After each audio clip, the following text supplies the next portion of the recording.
Kilabu ya Vipers eyanjudde omutendesi omujja Abdallah Mubiru wamu n'abasambi 7 abajja okuva mu makilabu ag'enjawulo. Mu basambi abeegasa kilabu ya Vipers kuliko Kayiwa Ibrahim okuva mu Express FC ne Kakaire Brian okuva mu ggwanga lya Sweden saako n'abasambi abato abasumusiddwa okuva mu ttiimu ento okuyingira ttiimu enkulu. Bw'abadde ayanjula omutendesi omujja Abdallah Mubiru saako n'abasambi, pulezidenti wa kilabu eno ya Vipers era nga yaleko pulezidenti wa FUFA Lawrence Mulindwa alabudde abasambi be obutekkiriranya mu kutendekebwa wabula okola ennyo okusobola okutuusa Vipers ku ntiko. Abazanyi baffe aba Uganda ze kisinze okubonoona kwe kuba nti omuzannyo gw'omupiira tebagutwalanga mulimu, bagutwalanga empiira ng'egyedda gye twasambanga ku kyalo kusamba muntu yana deka.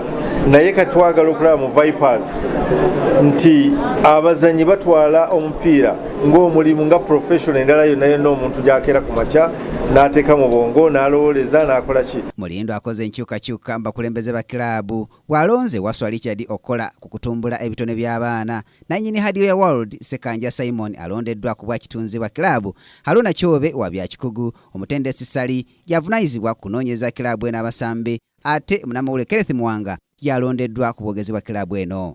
Wano Mulindwa wasinzidde n'ategeeza nga enkyukakyuka zino bwe zigendereddwamu okunyweza kilabu eno wamu n'okugitumbula munda mu ggwanga saako n'ebweru waalyo. Bateekeddwa okumanya nti omupiira guno gwe tubasasulirako buli mwezi, gwe tubaweerako allowances, tebagutwalanga mulimu.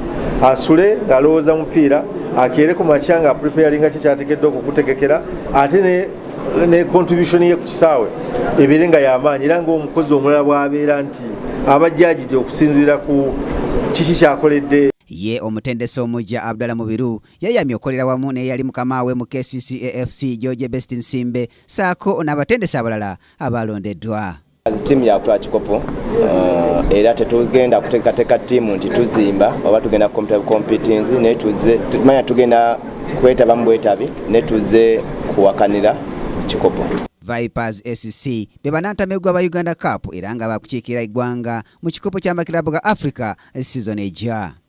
Yo ligi y'eggwanga yakutandika ng'ennaku z'omwezi 19 omwezi ogujja, ate ekyo ekikopo kya Uganda Cup kyakutandika ng'ennaku z'omwezi 14 omwezi ogujja.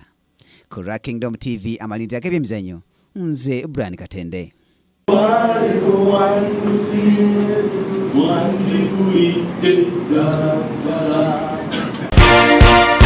This is Kingdom TV.